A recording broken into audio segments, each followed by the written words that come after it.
وقال رسول الله صلى الله عليه وسلم طلب العلم فريضة على كل مسلم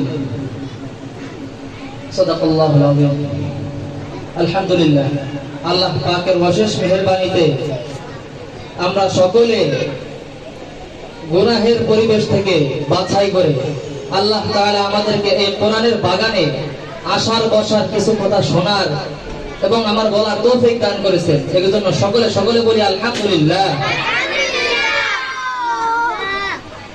আপনাদের সামনে কোরআনে কারীম থেকে খানা তেলাওয়াত আয়াতে কারিমা তেলাওয়াত করেছি।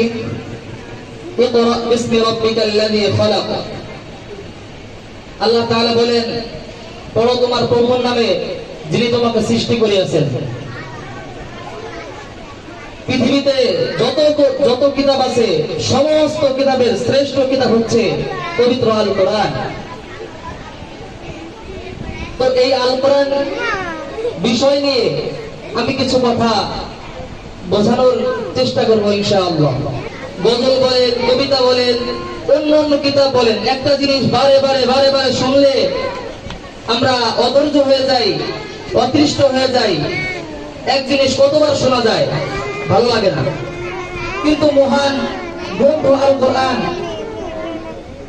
যত শুনি ততই ভালো লাগে, যত শুনি ততই ভালো লাগে। সূরা ফাতিহার দিকে তাকালে দেখা যায় সেই ছোট থেকে বড় হয়েছি, 5 ওয়াক্ত নামাজে কতবারই না পড়তেছি, শুনতেছি, তারপরে যত শুনি ততই ভালো লাগে। এই কোরআন আমরা যেভাবে পড়বো, দ্রুত পড়লেও ভালো লাগে, টেনে পড়লেও ভালো লাগে, এবং ধীর স্থির ভাবে পড়লেও শুনতে খুবই ভালো লাগে। এটা মহান আল্লাহ তাআলার মুখের বাণী। আল্লাহ তাআলার এই মুখের বাণী প্রত্যেকটি হরফে যদি কেউ তেলাওয়াত করে, সে বুঝে পড়ে অথবা না বুঝে পড়লে কমপক্ষে এক হরফে 10টি করে নেকি পাওয়া যায়। সুবহানাল্লাহ।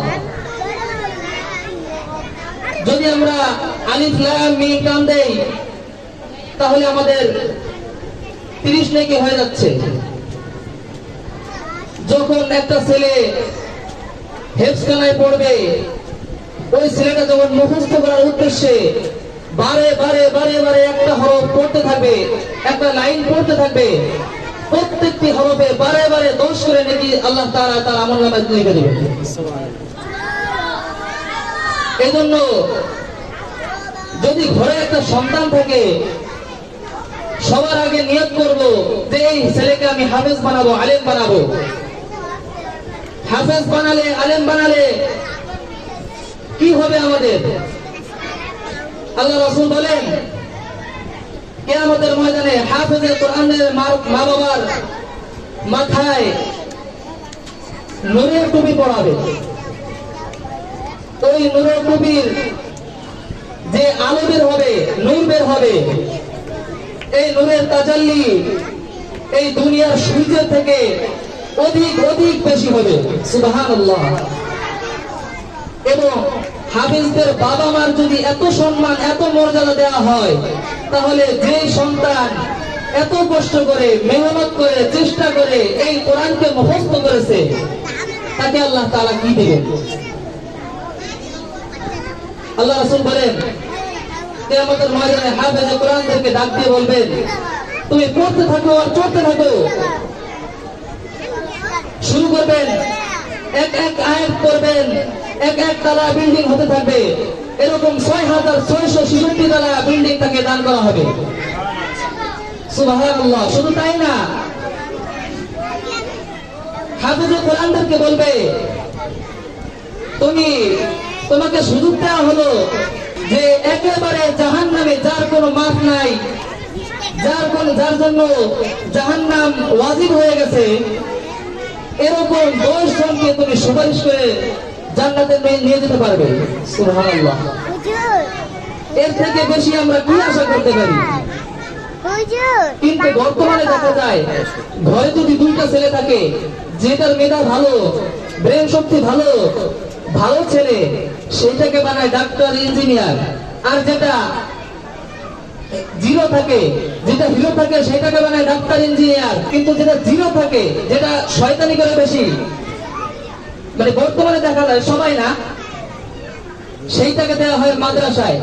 এইটা জ্বালার কত সবক মাদ্রাসায় দিয়ে দেয়, কিন্তু ভবিষ্যতে দেখা যায় ওই ডাক্তার ইঞ্জিনিয়ার তাকে ভাত দেয় না, কিন্তু ওই জিরো যে ছিল, যাকে মাদ্রাসায় কষ্ট করে পড়তে হয়েছে, ওই একদিন জিরো থেকে হিরো হয়ে তার বাবা মাকে বৃদ্ধাশ্রম থেকে তুলে এনে নিজের ঘরে বসত করে। কাজেই প্রত্যেকটি ছেলেকে আমরা নিয়ত করব হাফেজ বানানো, আলেম বানানো। যেহেতু আমাদের এখানে হেফজখানা আছে, চেষ্টা করব নিজের ছেলেটাকে হাফেজ বানানোর জন্য। যদি পাড়াপড়শি কেউ থেকে থাকে তাদেরকে উৎসাহ করব হেফজখানায় পড়ানোর জন্য। আল্লাহ রাসূল বলেন, তালাবুল ইলমি ফারিদাতুন আলা কুল্লি মুসলিম। প্রত্যেকটি মুসলমানের উপর দ্বীনি ইলম তলব করা প্রত্যেক মুসলমানের উপর ফরজ।